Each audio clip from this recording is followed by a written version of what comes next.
The Stag. Ye day a stag at Lochan's brim gazed at his ain reflection.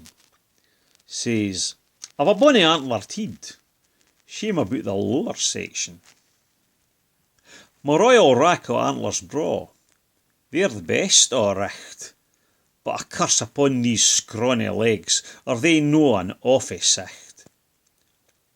Then he heard the huntsman's horn, he heard the deer hound's bay, frae the Lochan it wi' great speed, to the woods he ran away.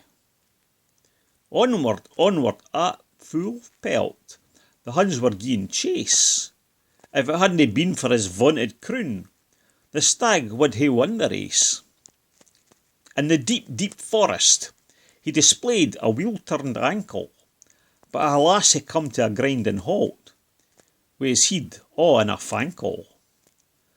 Trapped there in the undergrowth, waiting for his life to end, nae escape now frae the hounds that come his flesh to rend.